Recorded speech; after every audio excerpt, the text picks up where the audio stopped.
Film ఉంటది. 'ప్రేమ చదరంగం' అని తెలుగులో డబ్ అయిందది. Like 'Bharath' cinema, Vishal, Reema Sen. అంటే అమితంగా అమ్మాయిని ఇష్టపడి ఒక సైకోలా బిహేవ్ చేస్తుంటాడు. సో, అలాంటిదేమన్నా ఇన్‌స్పిరేషన్ ఏమన్నా ఉందా మీకు ఈ స్టోరీకి మీరు రాసుకున్నప్పుడు గాని? ఇన్స్పిరేషన్ ఏం లేదు సార్ దీనికి. అంటే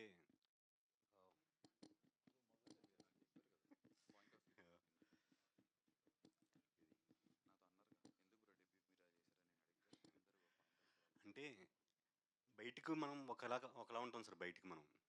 లోపల వేరే యాంగిల్ ఉంటది. అది మనం సొసైటీకి భయపడి పక్కోళ్ళు ఏమనుకుంటారో, ఏంటో అని చెప్పి మనలో ఉన్న క్యారెక్టర్ అంతా లోపల పెట్టేసుకుంటాం. సో, ఈ క్యారెక్టర్ ఎలా రాసుకున్నాం అంటే, ఆ క్యారెక్టర్ బ వాడు లోపల ఎలా ఉండాలనుకుంటాడో, బయటికి ఆడి లవ్‌ని అలా చూపిస్తుంటాడనమాట సార్ యాక్చువల్‌గా. సో, అదే ఆలోచించి అంటే అందరూ హీరో స్టోరీస్ చెప్తుంటారు. విలన్‌కి కూడా ఒక స్టోరీ ఉంటది. వాడు కూడా మన సొసైటీలో మనతోటి తిరుగుతుంటాడు. వాడి పెంపకం బ్యాడ్ అవ్వచ్చు. లేపోతే వాడితో ఉన్న వాడికి బ్యాడ్ ఎక్స్‌పీరియన్సెస్ ఉండొచ్చు. వాటి వల్ల వాడు బ్యాడ్‌గా మారతాడు. సో, వాడికి కూడా కథ ఉంటది కదా! అందుకని వాడి కథ చెప్దాం అని చెప్పేసి అలా రాశానన్నమాట సార్ అది. ప్రణవ్ గారు, madam.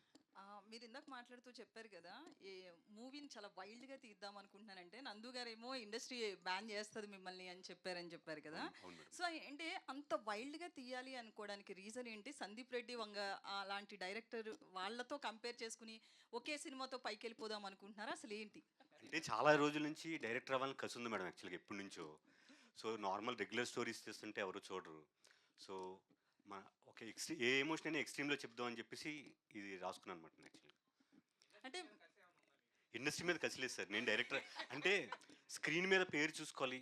Written and directed by Pranav Swaroop అని చూసుకోవాలని చాలా ఇయర్స్ డ్రీమ్ సార్ అది. అందుకోసం అని చెప్పి కొద్దిగా వైల్డ్‌గా రాసుకుంటే జనాలు చూస్తారేమో అని ఒక కోరిక అంతే. అయితే ప్రతి మనిషికి పైకి ఒకలా కనిపిస్తే లోపల ఇంకొకలా ఉంటారు అంటున్నారు కదా. అలాంటి వాళ్ళని ఎవరినన్నా చూసారా? నే నే లేకపోతే నే మీరేనా? నేనే మేడం నేనే.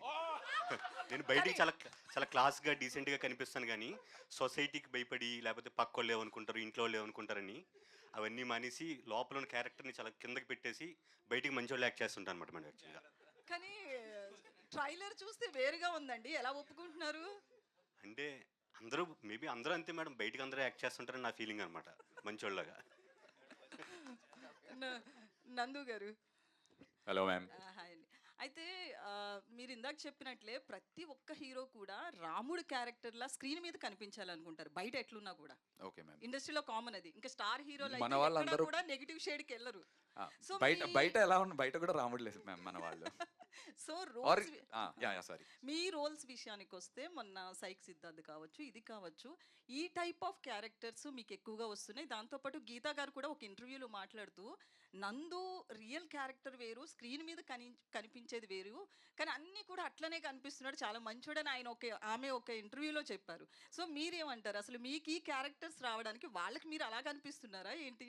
మీరు చెప్పండి మ్యామ్. నేను మీకు ఎలా కనిపిస్తాను? జెన్యూన్‌గా అడుగుతాను. మీరు ఎప్పుడూ చాలా మంచిగా కనిపిస్తారండి. Thank you so much. మరి సాఫ్ట్‌వేర్ ఆఫీస్ బయట నించుంటే మేడం మనం అందరూ మంచి నీట్‌గా ఇన్‌షర్ట్ చేసుకొని భయ్యా చెప్తా పర్లేదు. సాఫ్ట్‌వేర్ ఆఫీస్ నుంచి బ ఐటీ జాబ్ అయిపోయి బయటకొచ్చేసరికి అందరూ నీట్‌గా షర్ట్ అండ్ ప్యాంట్ ఏసుకొని చాలా క్లాస్‌గా, డీసెంట్‌గా కనపడతారు. కానీ వాళ్ళ ఇంటికెళ్ళి వాళ్ళ వైఫ్‌తో ఎలా బిహేవ్ చేస్తున్నారు? అంటే మనం బయటికి అపియరెన్స్‌కిని వాళ్ళు రియల్ లైఫ్‌లో వాళ్ళు ఎలా ఉంటున్నారో తెలీదు చెప్పలేం కదా మేడం. సో, యాక్చువల్‌గా సైక్ క్యారెక్టర్ అనగానే అందరూ ఏంటంటే, ఆడికి ఒక సైక్‌గా లుక్ కూడా సైక్‌గా ఆడి గెడ్డం పెంచేసి ఈ ఒక డ్రగ్ అడిక్ట్ లాగా సంథింగ్ అలా చూపిస్తారు. కానీ చాలా డీసెంట్‌గా ఉండి ఇంట్లో పెళ్ళాంతోటి చాలా వైల్డ్‌గా బిహేవ్ చేస్తూ వాళ్ళని ఎంతో టార్చర్ పెడుతుంటారు. వాళ్ళు వాళ్ళు బయటికెళ్ళి చెప్పలేరు. ఇన్ని చూసేసరికి మనం ఈడు ఇంత నీట్‌గా ఉన్నాడు, ఈడు ఇలా బిహేవ్ చేస్తాడని చెప్పలేం. సో, అలాగా నందు నాకంత క్లాస్‌గా కనబడి ఈయన ఇంటికెళ్ళి వైల్డ్‌గా ఉండొచ్చేమో. నందు గారు ఆన్సర్ చెయ్యాలి. ఈయన ఇంకొంచెంసేపు మాట్లాడితే నన్ను బ్యాన్ చేసేలా ఉన్నారు ఇండస్ట్రీలో నుంచి. మీకు దండం భయ్యా. మీరు లేనిపోని డౌట్లు పెడుతున్నారు ఈయన. ఇప్పుడు మా ఆవిడ అడిగింది ఇంటికి వెళ్ళాక. లోపల ఏమన్నా నెగెటివ్ షేడ్ ఉందా అని అడుగుతారు గీత గారు.